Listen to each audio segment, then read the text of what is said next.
going to start with Daredevil first. And we apologize to our fans for not having a review of the Daredevil series out fairly early. But we were covering the Dallas Film Festival, and that's 11 days of craziness out of our lives. And we're just now finishing up all the interviews that we did almost 2 weeks after it's ended. So now that Brendan and I both have Brendan's been through it 2 or 3 times, but I finally got through it. Yeah. All I can tell you, I'm gonna preface it with this. I'm easily giving it a 9 out of 10. I'm not giving it a perfect 10 because it's not perfect by any means. Okay, but it has the potential. And Stephen DeKnight, I was a huge fan of Spartacus and what you did with that. And your level of storytelling, you have certainly brought that to something else that I truly, truly love. And Daredevil and a 13-episode series was amazing. Absolutely amazing.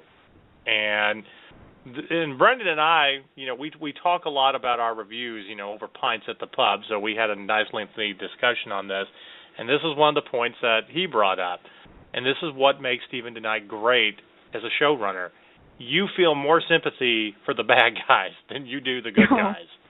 And that was so much the case in this series.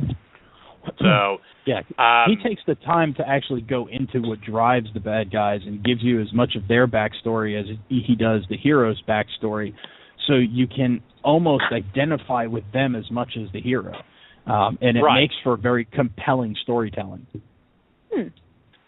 Well, if you're a comic book nerd, you already kind of know the backstory of Daredevil, just like everybody knows the backstory of Batman and Superman and whatnot. Yeah. Okay, you got enough of the backstory from the crappy Ben Affleck movie to know what happens and stuff.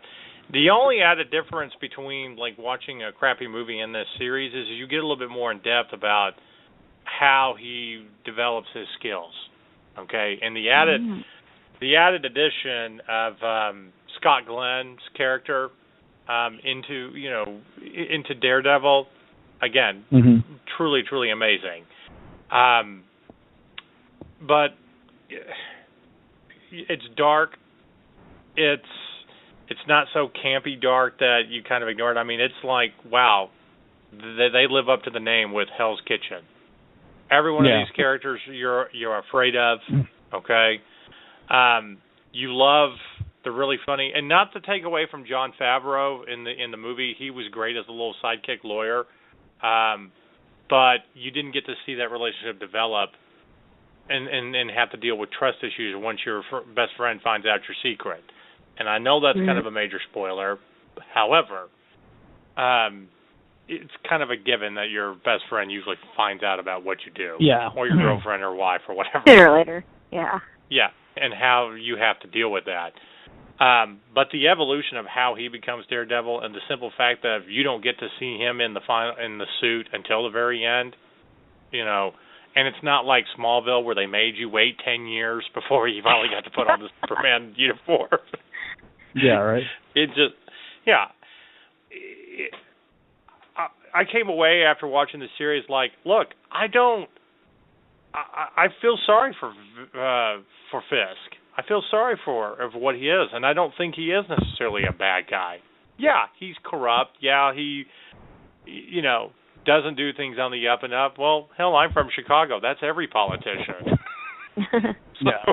It's the old road to hell, paved with good intentions. Right, and that's exactly what it is with him. They both have two visions on what's going to make that city great, but they can't work with each other because they're at opposite ends of how to accomplish that. So, like I said, absolutely amazing and making me feel sympathetic for the bad guys, rooting for Daredevil and everything, and every one of the characters. You touched on something earlier, too, that I think is a big part of the show. The setting of Hell's Kitchen is very much a character in the show. There's only one problem in real life. The setting Hell's Kitchen no longer exists. The entire neighborhood has been torn down, rebuilt, and gentrified, and it's not even called Hell's Kitchen anymore. I forget what they call it now, but it's been completely redone. Is it called Shit Town? No, it's actually very expensive. It's it's actually a very expensive place to live because, like I said, it's been torn down and rebuilt, and so all the big money. Basically, what Fisk was trying to do has actually already happened in real life. So Marvel did something very clever, and basically they kept calling it Hell's Kitchen, but instead of trying to say that it was downtrodden and horrible because it's always been downtrodden and horrible, they very cleverly tied it into the MCU by saying that all the problems were caused by the event, as they call it, or I forget exactly what they called it, but which was the incursion, the alien incursion in the Battle of New York with the Avengers. And so they very loosely tied it into the MCU without getting into, there was a couple other remarks of Captain's shield and Thor's hammer and all that stuff, but they really, that was how they tied it into the MCU without going overboard, but also how they really set up Hell's Kitchen as a downtrodden neighborhood, because it was very important to keep Hell's Kitchen as part of the Daredevil, and really for all of the Defenders, for all the 4 that are coming, because they all operate out of Hell's Kitchen. It was very important to keep that setting as part of the show because it's such an important part of the character. It is a character in and of itself. So I really enjoyed how they handled that. Yeah. No, I totally agree with you.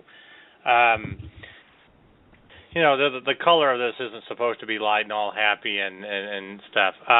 I tell you, in a lot of ways, it did remind me of a Tim Burton type of Gotham-esque city from that first Batman movie.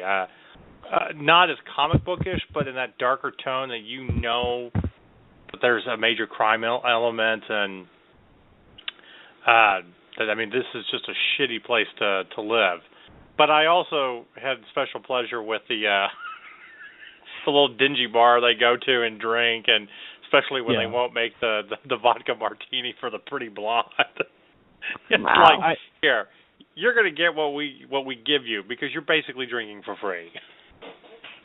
I think it was more like to me it was more like Christopher Nolan's Batman trilogy than it was Tim Burton, just because Tim Burton went so over the top with the Gothic styling. Yeah.